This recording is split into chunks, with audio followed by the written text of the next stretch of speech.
හොඳයි. නිර්මාණාත්මක sannivedanaye ප්‍රාදේශීය විවිධතා පිළිබඳව තමයි පුතේ අද අපි කතා කරන්නේ.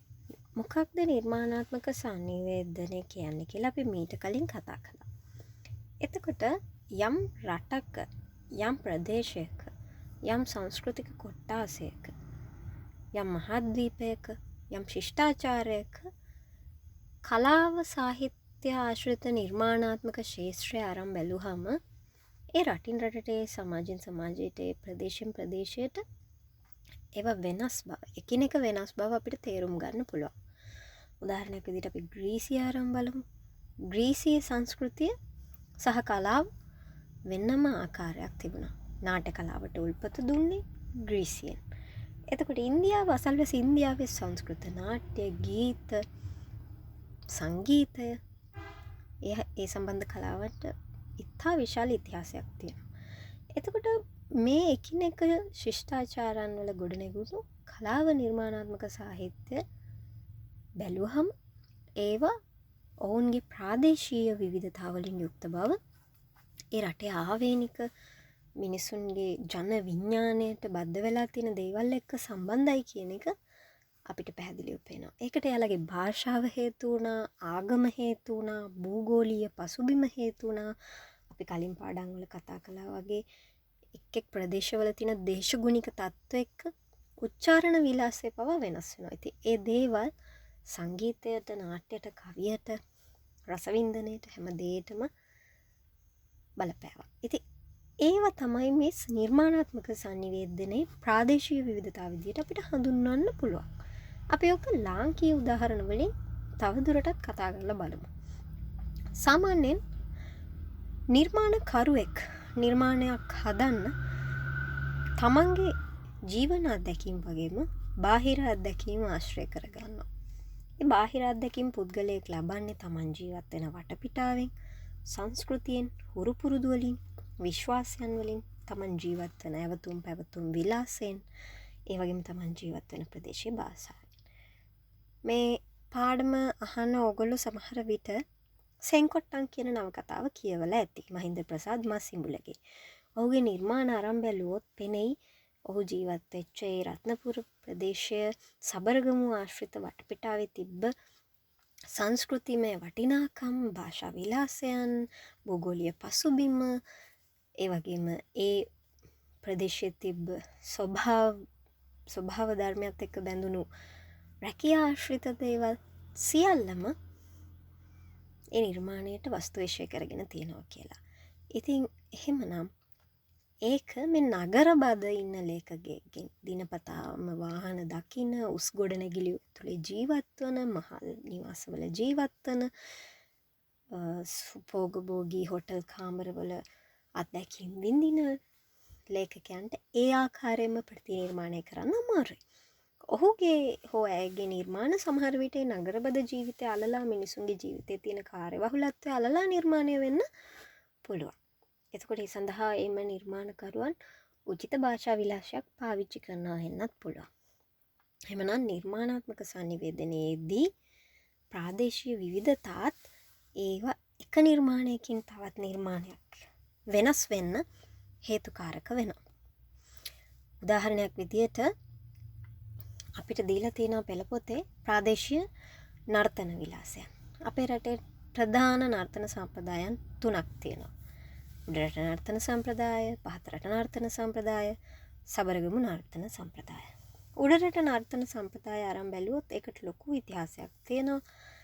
ඒ සම්බන්ධයෙන් ඉන්දියාවත් එක්ක සම්බන්ධ වෙච්ච විවිධ උපත් කතා තියෙනවා. වෙනම ඇඳුම් විලාසයක් තියෙනවා. සාමාන්‍ය ව්‍යවහාරයේ වෙන දෙයක් තමයි උඩරට වෙස් ඇඳුම් කට්ටලේ. ඔයගොල්ලෝ වෙස් නැටුම දැකලා තියෙනවා පෙරහැරවල වලදී. ඒ වෙස් ඇඳුම් කට්ටලේ නර්තවත් වෙන්නේ හිරු දෙවියෝ කියන එක. ගිනි සිලු වගේ තියෙන ලස්සන හිස් පළඳනාවක් තියෙනවා. අවුල් හැරය කියලා කාරපදේශය වැහෙන්න බඳිනවා ලස්සන මුතු පබළු වගේ. ඒකත් ඒ සෞරග්‍රහ මණ්ඩලයේ ඉර කියන එක නියෝජනය වෙනවා කියනවා. එතකොට ශාස්ත්‍රීයත්වය හා බැඳුණු මේ නිර්මාණ මිනිසුන්ට සෙත සාන්තිය පතා කෙරුණු ඒ නර්තන විලාස හරිම අපූරුයි. ඒකේ ඒ උඩරට ප්‍රදේශයට ආවේනික විශේෂතා තියෙනවා. උඩරට ප්‍රදේශය ආශ්‍රිතව වාදනය කරපු බෙරය ගැට බෙරය. ඒක ඒ කඳු අතරින් බොහොම නින්නාද දෙන ස්වරයක් තියෙන බොහොම මිහිරි වාද්‍ය භාණ්ඩයක්. ඉතින් උඩරට ගැට බෙරනාදය හාත්පසින්ම වෙනස් පහතරට යක් බෙරයත් එක්ක. ඔයගොල්ලෝ අහලා ඇති අර යක් තොවිල් සඳහා බලි තොවිල් සඳහා ගන්න බලි තොවිල් වලටත් වඩා යක් තොවිල් දෙවොල් මඩු පහන් පතිරි මඩු අන්න ඒ වගේ දේවල් වලට ගන්න යක් බෙරහඬ ඔයගලන්ට බොහෝම හුරු පුරුදු ඇති. එතකොට ඒක අර දකුණ මුහුදු බඩ මුහුදු සුළං අතරින් කපාගෙන එන ගිගුම් දෙන දුරට ඇහෙන බෙරහඬ අපිට හරීම සමීපයි. එතකොට ඒකට ඒ ප්‍රාදේශීය විශේෂ ලක්ෂණ තියෙනවා. සාමාන්‍යයෙන් යන්ත්‍ර මන්ත්‍ර ගුරුකම් වගේ දේවල් බොහෝමයක් ওই දකුණු ප්‍රදේශය පුරා පැතිරිලා තියෙනවා. දේවාල බොහෝ ගණනක් තියෙනවා. දෙවියන් කෙරෙහි අසීමිත විශ්වාසයෙන් කරන ශාන්ති කර්ම ගණනාවක් තියෙනවා. එතකොට ඒකට ඒ මිනිසුන්ගේ ප්‍රාදේශීය දැන් එකම රටේ උඩරට තිබුණේ ලස්සන සුදු පාට රතු පාට රත්තරන් පාට රිදී පාට යාලගේ තිබ්බ ලාක්ෂා කැටයම් නිර්මාණ කලාව පිත්තර නිර්මාණ කලාවත් එක්ක හැදුණු ඇඳුම් කට්ටලයක් තමයි උඩරට ප්‍රදේශයේ තිබ්බේ. හැබැයි පහතරට ගියාම බලන්න චූටි චූටි රෙදි කෑලි එකට තියලා මහන හරිම ලස්සන වර්ණාවලියක් ගොඩනගන එක තමයි පහතරට ප්‍රදේශයේ තියෙන්නේ. උදාහරණයක් විදිහට මම මේ කියන ඇඳුම් කට්ටල ඔයගොල්ලෝ ඔළුවට මතක් කරලා අරන් බලන්න. අර සලුපාලිය වගේ එකේ එන 18 සනියේ යෙදෙන සලුපාලිය කියන කොටසේ එන යක් මුහුණක් දාගත්ත කෙනා ඉරටු වලින් වගේ හදපු අමුතු නූල් වර්ගයකින් හදපු පිම්බෙන යටිකය ඇඳුමක් අඳන් ඉන්නවා. එහෙට මෙහෙට පැද්දි වැනෙනකොට ඔයගලන්ට වැඩිදුර සර්ච් කරලා බලන්න පුළුවන් YouTube එකේ. ඒ සලුපාලිය අංගයේ තියෙන නිකන් කූරු වගේ සායක් පාට තුනක විතර. ඒක හරිම විචිත්‍රයි. ඒතර ගරායක් නැටුමේට එනකොට රතු කහ කොළ කළු වගේ චූටි රෙදි කෑලි අල්ලපු හරිප හැඩ දාපු විචිත්‍රවත් වර්ණවත් ඇඳුමක් අඳිනවා. ඒ විතර නෙමෙයි වෙස් මුහුණු 18 සනියේ වෙස් මුහුණු 18ක් තියෙනවා. 18ට වැඩි මහා සන්නි කෝලයක් ඔය කට්ටියත් ආවම 18ට වැඩි වෙස් මුහුණු තියෙනවා. ඒතර කෝලම් නාට්‍ය සම්ප්‍රදායන් වල වෙනමම ඒ කතාවෙන් කතාවට ඒ ජන කතාවෙන් ගම කතාවට අදාළව ලස්සන වෙස් මුහුණු වර්ග තියෙනවා. ඒවට එක ආවේනික ඇඳුම් වර්ග තියෙනවා. හරිම විචිත්‍රවත් පහතරට සම්ප්‍රදාය නර්තන විලාශ. එතකොට මේකප් කියන එක ඒ කාලෙත් පාවිච්චි කරලා තියෙනවා. මූණේ දැලි කළු ගාලා තියෙනවා, දත් දාලා තියෙනවා, අමතර දත්. ඒ විදිහට හක්ක පවා හොලවන්න පුළුවන් වෙස් මුහුණු හදලා තියෙනවා. එතකොට නිර්මාණ ශිල්පියෝ ප්‍රාදේශීය වශයෙන් වෙනස් වුණාට ඔවුන්ගේ නිර්මාණාත්මක ගුණය හරිම ඉහළයි. එතකොට සබරගමු සම්ප්‍රදාය රත්නපුරය ආශ්‍රිතව දවුල කියන වාද්‍ය භාණ්ඩය වාදනය කරමින් සබරගමේ තියෙන වෙනස්ම නැටුම් විලාසයක්. නර්තනය කරන ළමයි ඉන්නවනම් මේක ගොඩාක්ම තේරෙනවා. එතකොට මේවා එකිනෙක ප්‍රදේශයන්ගේ විශ්වාසයන් එක්ක බැඳිලා තියෙනවා. දැන් දකුණු පළාතේ දේවල් මුහුදු බඩ විශ්වාසයන් තියෙනවා. මාළු අහු වෙන කාල, මාළු නැති කාල, මාළුන්ව ගරායක් අකනවා කියනවා. ඒ වගේ එයාලගේ දීවර කර්මාන්තයත් එක්ක තමයි ඒක බද්ධ වෙලා තියෙන්නේ. උඩරට ප්‍රදේශයේ ඔවුන්ගේ කර්මාන්තත් එක්ක තමයි උඩරට කොහොඹකාංකාරිය කියන එක බැඳිලා තියෙන්නේ. විශේෂයෙන් දළදා මාලිගාව මුල් කරගෙන හරිම උතුම් දෙයක් විදිහට තමයි ඔවුන් වෙස් නැටුම කියන එක සලකන්නේ. එතකොට සබරගමු මහසමන් දේවාලය ආශ්‍රිතව පෙරහැරකුත් තියෙනවා. ඒතර සබරගමුවේ බලි තොවිල් ගොඩාක් වෙලාවට කරන්නේ ඒ බලංගොඩ ඔය පැති ආශ්‍රිතව. ඒතර ඒවයින් මුල් බැසගත නවග්‍රහයන් මුල් කරගත්ත විශ්වාසයන් එක්ක තමයි ඒවා හැදිලා තියෙන්නේ. ඒතර නිර්මාණාත්මක sannivedanaye ප්‍රාදේශීය විවිධතා අපිට අතීතයේ ඉඳන් දකින්න පුළුවන්. ඉතින් මේවා හැදෙන්න ගැමියෝන්ගේ ගැමි ජන ජීවිතය ඔවුන්ගේ රක්ෂාවල් ඔවුන් ජීවත් වෙන පරිසරය ඔවුන්ට මේ පරිසරයෙන් ගන්න තියෙන සම්පත් ඔවුන්ට මේ පරිසරයෙන් ගන්න තියෙන කෙන්දී පට්ට වර්ග කොළ වර්ග කෙසෙල් පතුරු ගස්වල ගෙඩි වලු ඔය දේවල් හැමදේම ඔවුන්ගේ නිර්මාණ කාර්යයට පාවිච්චි කරලා තියෙනවා. ඒ ඇඳුම් ආයිත්තම් හදාගන්න තැන ඉඳන් ඒ ආභරණ හදාගන්න තැන ඉඳන් මුහුණවල් වලට පාට ආලේප කරන එකේ ඉඳන් බලියක් අඹනවා කොහොම මේ බලිය එහෙම සම්පූර්ණයෙන්ම අඹන්නේ හුඹස් මැටි වලින්. හුඹස් මැටි වලින් අඹලා මේ අපිට දැන් තියෙන වර්ණ ගාන්නේ නැහැ. කඩේ ගන්න තියෙන ඉමල්ෂන් අරන් ගිහලා ගහන්නේ. සම්පූර්ණයෙන්ම ස්වභාවික වර්ණ හදනවා එක එක ගල් වර්ග වලින්, කොළ වර්ග වලින්, මල් වර්ග වලින් ස්වභාවික වර්ණ හදනවා. සමහර කණිජ වර්ග කුඩු කරලා එතකොට ඒක ස්වභාව සෞන්දර්යයත් එක්ක බැඳුණු හරිම ලස්සන ක්‍රියාවලියක් නිර්මාණාත්මක සංනිවේදනය.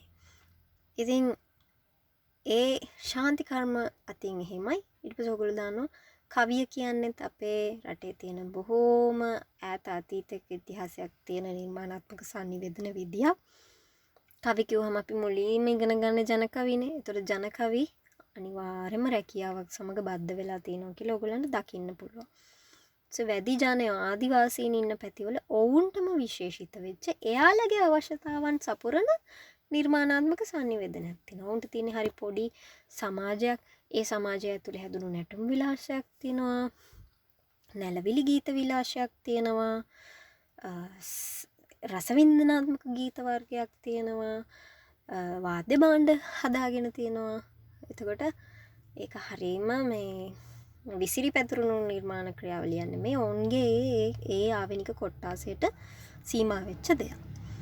ඒකට යාළගේ භාෂාව කියන එක වැඩි භාෂාව කියන එක ගොඩක්ම බලපෑම් කරලා තියෙනවා. ඉතින් ප්‍රාදේශීය විද්‍යාවට මේ විදිහට ඉදිරිපත් වන නිර්මාණකරුවෝ වර්තමානයේ තමන්ගේ නිර්මාණවලට පාදක කරගන්නවා. දැන් මේ සාම්ප්‍රදායික නිර්මාණ කියලා අපිට මේව බැහැර කරන්න බෑ. මේවා කල් ගිය ඒවානේ කියලා අතාරින්න බෑ.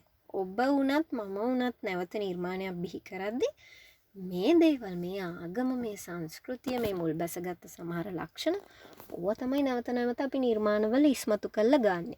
ඒකෙන් තමයි බොහොම අපූර්ව සුන්දරත්වයක් අපේ නිර්මාණයට මවන්න පුළුවන් වෙන්නේ. අපි චිත්‍රයක් ඇඳත් එහෙමයි. අපි චිත්‍රයක් ඇඳත් ඒකේ කොහේ හරි ආభాසයක් තියෙනවා මීට පෙර තිබ්බ කලාවක. ඒ නිසා ඒ දේවල් හරිම ආකර්ශනීයයි. නිර්මාණාත්මක සංවේදන මුලින්ම කියනෝනේ ඒක ආකර්ශනීයයි.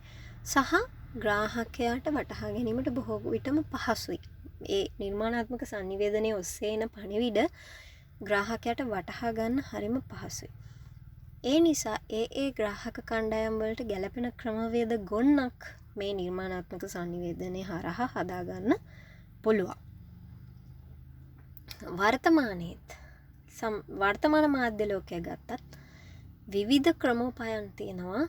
ප්‍රාදේශික විවිධතාව තියෙන ප්‍රාදේශීය ගුවන් විදුලි මතක ඇති අපි ගුවන් විදුලි පාඩමේදී ඉගෙන ගත්තා. ආයිත් ගිහිල්ලා පෙරලා බලන්න ප්‍රාදේශීය ගුවන් විදුලි ගැන. ප්‍රාදේශීය ගුවන් විදුලි ඒ ප්‍රදේශයේ අවශ්‍යතාවන් මුල් කරගෙන හැදුනේ. එතකොට ඒකේ තියෙන නිර්මාණාත්මක වැඩසටහන් දවසේ දාන සින්දු ඒගොල්ලෝ කතා බහ කරන අය වැඩසටහන් වලට ගෙන්න ගන්න අය සියල්ලම තීරණය කෙරුණේ ප්‍රදේශීය අවශ්‍යතා එක්ක. උදාහරණයක් විදිහට මහවැලි ගුවන් විදුලිය ගත්තාම මහවැලි ගුවන් විදුලිය හැදුනේ මහවැලි කලාපයේ ගොවි ජනපද ඇති කරලා ගොවීන්ව මේ වෙනත් ප්‍රදේශවලින් ගිහින් මහවැලියේ පදිංචි කෙරෙව්වට පස්සේ. එතකොට ඒක අලුත් කොට්ටාසයක්. ඒකේ අභිප්‍රාය වුණේ ඊටාම විශාල වශයෙන් ශාස්ත්‍රීය වශයෙන් රට අස්වද්දලා වගාව වැඩි කරන එක. එතකොට එතන ගිහින් පදිංචි වෙච්ච අයගෙන් අපිට රැකියාවකට යනවා කියන එක බලාපොරොත්තු වෙන්න බෑ. බලාපොරොත්තු වෙන්න පුළුවන් එකම දේ කෘෂිකර්මාන්තයේ දියුණුව සඳහා වුන් වැඩ කරනවා කියන එක. එතකොට එයාලට නිරන්තර උපදෙස් ඕන වුණා. ඔවුන්ට රසාස්වාදයන් ඕන වුණා. ඔවුන් ඒ ගමට හුරු කරගන්න ඕන වුණා. ඒ සඳහා විශාල දායකත්වයක් මහවැලි ප්‍රජා ගුවන් විදුලියෙන් ලැබුණා. ඒ වගේම රුහුණු සේවය, රජරට සේවය, දම්බාන හිටපු ආදිවාසීන්ට දැනටත් තියෙනවා. දම්බාන FM එක. එතකොට ඒ විදිහට ප්‍රාදේශීය වශයෙන් විවිධතා තියෙන ගුවන් විදුලි ක්‍රියාත්මක වුණා නිර්මාණශීලී ප්‍රවේශයකින්. ඒ විතරනේ පුවත්පත් උනත් එහෙම. දැන් අපි හොරණ ප්‍රදේශයේ පුවත්පතක් අරන් බැලුවොත් හොරණ ටවුන් එකෙන් ගත්තොත් අපි සතියේ දිනක පත්තරයක් ඒකේ හොරණ පුවත්පත්වල හොරණ ප්‍රදේශයට අදාළ ප්‍රවෘත්ති තියෙන එක පිටු දෙකක් හරි තියෙනවා කියලා ඔබට හිතෙයි. අපි ඒ පුවත්පතම කොළඹින් ගත්තොත් ඒකේ කොළඹට තියෙන විස්තර සහිත පිටු දෙකක් ඇතුළත් වෙලා තියෙනවා. එතකොට ප්‍රාදේශීය වශයෙන් සමහර වෙලාවට විවිධතා සහිතව මුද්‍රණය කරනවා පත්තර. එක පත්තර දිනපතාම කරනවද සතිපතා කරනවද කියන එක වෙනස් වෙනවා ඒ පැතිවල තියෙන ප්‍රවෘත්තිමය වටිනාකම් එක්ක. සමහර වෙලාවට විශේෂ අතිරේකයක් දෙන්න පුළුවන්. අපි හිතමු දැන් හොරණ ප්‍රදේශයේ විශේෂතම කාර්යයක් වෙනවා මොකක් හරි. ඒ සම්බන්ධයෙන් විශේෂ අතිරේක පත්තරයක් ගන්නවා. එතකොට ඒක මුළු රට පුරාම බෙදන්නේ නැහැ. හැබැයි හොරණ ප්‍රදේශයේ පත්තරත් එක්ක ඒ විශේෂ අතිරේකය එනවා. ඒ විදිහට නිර්මාණාත්මක ප්‍රවේශයන් පුවත්පතේදීත් පාවිච්චි වෙනවා. ඉතින් නිර්මාණාත්මක මාධ්‍ය අපි පාවිච්චි කරද්දී අපිට ඒ ප්‍රදේශ මිනිසුන්ගේ ජන ජීවිතයට බැඳිච්ච විවිධ ක්‍රමෝපායන් එක්ක සුදුසු මාධ්‍ය තෝරගෙන ප්‍රාදේශීය වශයෙන් රටක් වශයෙන් භූගෝලීය වශයෙන් සුදුසු විදියට තෝරගෙන යොදා ගන්න පුළුවන්. දැන් මේක A level මට්ටමට එනකොට මේ අපි බහුජාතික රටවල් ගැන කතා කරනවා. මේක ඔයගලන්ට ලොකු වැඩි. හැබැයි මම පැහැදිලි කරලා තියන්නම්. දැන් කොකාකෝලා සමාගම ගන්නකො. කොකාකෝලා සමාගම රටවල් ගණනාවක ක්‍රියාත්මක වෙනවා. බහුජාතික සමාගමක්. සෑම රටකම ප්‍රචලිත වෙච්ච නිෂ්පාදනයක්. හැබැයි මේක අධිකාරීත්වය දරන්නේ එක රටක්. ඒ රටෙන් කවදාකත් එක ඇඩ්වර්ටයිස්මන්ට් එකක් ගහන්නේ මුළු ලෝකෙටම. ඒගොල්ලෝ ඒ කලාපය ආවරණය වෙන්න ඇඩ්වර්ටයිස්මන්ට් හදනවා. උදාහරණයක් විදිහට ඔයගලන්ට ඔක ගිහිල්ලා හොඳට YouTube එකේ සර්ච් කරලා වුණත් බලන්න පුළුවන් වැඩිදුර අධ්‍යයනය සඳහා. ඉන්දියාව ආසියාව වගේ රටවල් වලට ගැලපෙන්න ඒ සංස්කෘතියත් එක්ක බද්ධ වෙච්ච ඔවුන්ගේ සිතුම් පැතුම් ඒ තරුණයන්ගේ ජීවන රටාව අධ්‍යාපන මට්ටම ඒව ගලපලා ඒගොල්ලෝ වෙනමම ඇඩ් කරනවා. බටහිර රටවල් වලට ගැලපෙන්න ඔවුන්ගේ සංස්කෘතිය ඔවුන්ගේ ආහාර පැළඳුම් රටාව ඇඳුම් පැළඳුම් රටාව ගැලපෙන්න වෙනමම ඇඩ්වර්ටයිස්මන්ට් කරනවා. හැබැයි එකම ආකෘතියකට එකම ළඟින් යන දෙයක් යාලා පාවිච්චි කරනවා. උදාහරණයක් විදිහට අපිට ජැනුවරි 1 වගේ දෙයක් ඉලක්ක කරගන්නවා නම් බටහිරට ඉලක්ක කරගන්නේ ක්‍රිස්මස්. අන්න ඒ වගේ. ඒ විවිධතා සහිතව තමයි නිර්මාණ එන්නේ. ඒ සඳහා යොදා ගන්න නළු නිලියොත් ඒගොල්ලෝ වෙනස් කරනවා. ආසියානු ඇඩ් වලට ආසියානු නළු නිලියෝ ගන්නවා. බටහිර ඇඩ් වලට බටහිර නළු නිලියෝ ගන්නවා. එතකොට බලන්න ප්‍රාදේශීය විවිධතාවය ගැන හොඳට හිතලා තමයි එයාලා නිර්මාණය කරන්නේ. ඇඳුම් පැළඳුම් පවා ඒ අදාළ ප්‍රදේශයට ඒ අදාළ රට කලාපයට අනුව වෙනස් කර ගන්නවා. ඉතින් එතකොට නිර්මාණාත්මක සංනිවේදනය එකම ආකාරයෙන් ඉදිරිපත් කරනවට වඩා ඒ අනන්‍ය වෙච්ච විවිධ ආකාරයෙන් ඉදිරිපත් කරද්දී ඒකේ බලපෑම්කාරී බව ප්‍රතිඵලය වැඩි.